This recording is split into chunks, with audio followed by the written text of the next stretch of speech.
Alright, another Wednesday rolled around, so I basically had to go to Dave & Buster's again to finish what I started. But this time, I had a strategy. I didn't get any footage here this time because I didn't bring my phone. But it is an Android, so the footage wouldn't have really been that good anyway. So instead you're just going to get to see my artistic abilities.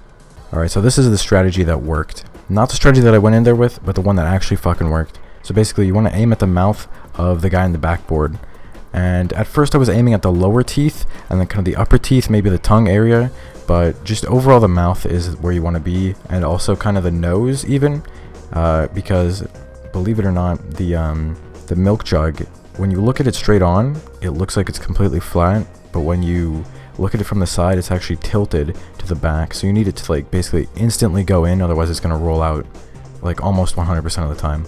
The next one is kind of leaning into the machine. Before I was kind of laying all the way back and making it harder for myself by going backwards, like kind of out of the machine and throwing it in, because then I had to throw it even further. So putting your hand like farther into the machine is basically what you always want to do. The next thing is keeping your ball completely centered. If you completely center the ball, there's no way that it's not going to go in, because you're basically always going to be consistently hitting the mouth or the nose, so it's always going to be going in. The only time you're going to miss is if it goes to the left or the right a little bit, which is really, really common because the ball has these things on them, which I'm pretty sure is like specifically designed to make it spin like in different directions, and going to the left or the right a little bit will cause it to spin out of the milk jug because of the weird fucked trajectory that it is.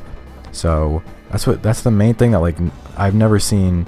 Like I literally wouldn't have even been able to see that, because most of the time if you look, the milk jug machines are like sandwiched by other machines, so you can't look at it from the side. When you look at it straight on, it looks completely straight, like completely upright in a normal manner, but it's actually incredibly tilted when you look at it the other way.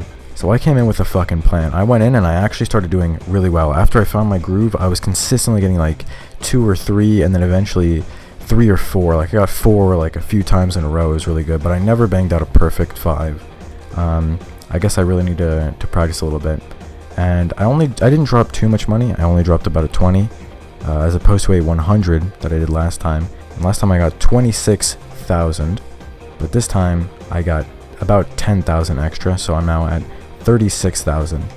And it doesn't really seem that good to begin with, but it's actually really good, because that means that for only 20 bucks, I got 10k. That means like I'm basically guaranteed to get like 70,000 tickets by the end of another $100, and even more if I do even better, because now that I've got practice in, I think I have a good strategy for getting this, and I can practice even more and get way more tickets and way more results. So basically the first thing is actually taking a break in between. I didn't really have to worry about a break too much here because I didn't have that much, but I was still getting tired at the end, because like keeping that level of focus is really fucking difficult. Basically what I think I'm going to do, if I want to grind out even more, is like go in at the beginning of the day and like throw some milk jugs, do some shit, and then back out, take a break, and then come back later on in the day to finish it out with some more milk jugs, so I'm completely refreshed. But yeah, that was the main thing that was really holding me back before, because I kept on falling off, and I did kind of fall off a little bit here, because I ended up, like I said before, I started with like 3 to 4 milk jugs, or I built up to 3 to 4 milk jugs, but again later on I was only hitting about like 2 or 3 again, which was kind of bad, but it was still way better than I did before, so really fucking good. So the practice does seem to be paying off, and something I didn't realize that I could have done earlier was there's a coupon you can get where it gives you free games. Like you can play any game for free for the whole day, like over and over again, however many games you want. It's like 20 bucks or 10 bucks or something, but the only downside is that you don't get any tickets. So it seems kind of bad, but it's actually kind of good, because if I did this at the beginning, I could grind out a fuck ton of practice for free, basically. I wouldn't have to keep on paying to play the game. But I don't think I'm really going to use that. Probably not going to use that ever again, because now that I feel like I'm good enough to actually just go through a few more times and actually get enough for the 100,000 and to get like a Switch or something. But the main thing that really is annoying about this is that I have to wait every Wednesday. Like I basically only get to go on Wednesdays, because other than that, it's useless basically. There's no point in even and even going on any other day than a Wednesday, because then it fucks you up. Like, you just get, because half price games on Wednesdays is just too broken, so you have to take advantage of it basically. But here's essentially what I did to continuously ring this out. If I could break it down to a science, I would say the only thing that you really need to do is just get really far in there and then try to like underhand throw or overhand throw off the backboard right at the guy's like nose or mouth, so it instantly lands in. Don't even look at the milk jug, just like specifically try to get completely centered and throw it right at the mouth, and it will go in every single time. That's really the hardest part right there, is getting yourself centered. If it's a little bit off to the left or the right, there's like an incredibly high chance that it's just gonna fucking roll out.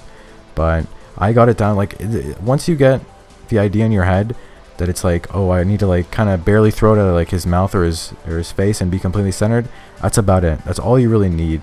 Other than that, it's just kind of physical, like muscle memory. You just got to practice until you kind of get it. There's nothing else to really say. There's like, you can't really react to it. It's not really like a game. It's just kind of throwing it in and hoping that you get it. Once you get it once, you just got to keep on doing that over and over again, and that's just how you break it down. That's just the science right there. So hopefully now I'm on pace to get the switch at an incredible speed, way better than I was before. Because the first time I absolutely fucking bombed. I'm definitely feeling a lot more confident about it now, but we'll see. I mean, I can still fuck it up a lot, but now that I think I'm actually improving and getting better, I can even improve even more. And if I even weave in a couple 500s here and there, you know, a couple perfect games with all 5 balls going in, that would be insane. Because getting only 4 in gives you 300 tickets, but getting all 5 in gives you 500. So that's like a free 200 boost for only getting 1 extra ball in. So you can't really beat that. It's gonna take probably at least 2 Wednesdays, probably 3, maybe even 4, because I might end up with like, I might end up at the end of this other $100, I might end up at like 90k tickets or 80k, and I'm gonna need to like bank in an extra 10-20k. So we'll see, but definitely some fucking progress.